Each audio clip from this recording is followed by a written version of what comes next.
بعد نجاح الفيلم طبعًا سمعنا بتجربة ثانية، فيلم اسمه شبح النيل، حتى نزل له بوستر رسمي أيضًا إخراج ياسر الياسري وإنتاج سيف عريبي، وكان المفروض البطل يكون محمد رمضان. أكو بوستر نزل ما أعرف هو رسمي أو مبدئي، شنو هذا العمل؟ شنو أخباره؟ شوف هو العمل يعني إحنا وصلنا تقريبًا يعني كنا 4 أو 5 أيام من موعد التصوير، يعني حضّرنا، بنينا الديكورات، ب اخترنا الممثلين، سوينا الcast، يعني خلاص إحنا أعتقد يعني ما أتذكر بس هو 4 أو 5 أيام من التصوير. اللي صار بين المواعيد مال الفنان محمد رمضان اتغيّرت، فلازم كنا نأجّل أعتقد لو أتذكّر شهرين أو هيك شي حتى، لأنه هو صار عنده التزام، كان بوقتها بالجيش وما أعرف شنو، فكنا لازم ندفع هذا الوقت يكون بعد شهرين أو 3.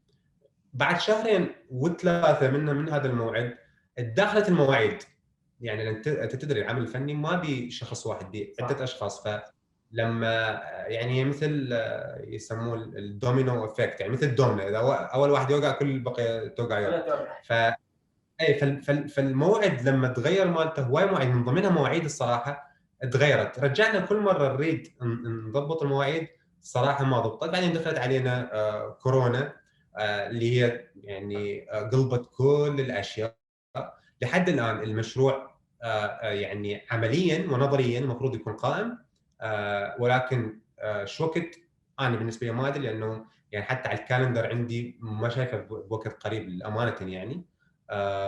ولكن هو العمل يعني جاهز كامل يعني بالديكورات، بالملابس، يعني كلها موجودة، الcrew already كله موجود. بس هي يعني بإنه نلقى الوقت، ولكن حتى أكون صادق، بالوضع الحالي أنا ما أعتقد راح يكون أكو وقت مناسب لا من جهتي ولا من جهة البقية بإنه يصير، فالله أعلم هذا المشروع هل راح يكمل؟ هل راح يكمل مع محمد رمضان؟ هل راح يكمل بدونه؟ هل ما راح يكمل؟ هذا الشيء أنا فعلًا ما أدري هو عنه. إحنا سمعنا إنه ممكن آسر ياسين قالوا بعد هذه الأخبار إنه آسر ياسين صار هو بطل الفيلم، أكو هيك شيء لو؟ لا، ماكو هيك شيء، يعني ما حددنا بطل ثاني غير محمد رمضان صراحة لحد الآن.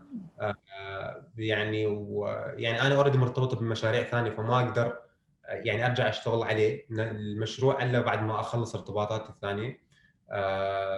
لأنه يعني شغلنا خصوصًا بالنسبة للمخرج هو أكثر واحد ملم اللي راح بالعمل. يستهلك وقت بالعمل، من القراءة إلى التحضير إلى التصوير إلى المونتاج، هو موجود بكل هاي يعني المراحل.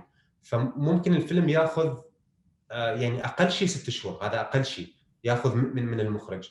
فالمخرج التزامه بالعمل يعني بأنه أنت خلال هاي ال6 شهور لازم تكنسل أي ارتباطات ثانية وترفض أي عروض ثانية خلال 6 شهور، يعني أنت خلال نص سنة لازم ما تشتغل وما تقبل أي شيء ثاني. التزام ف صعب.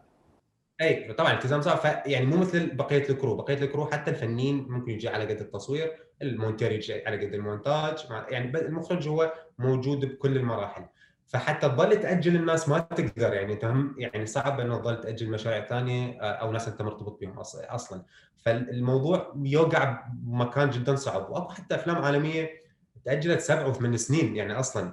يالّا حتى صارت يعني، وهذا موجود بأفلام مهمة جدًا يعني.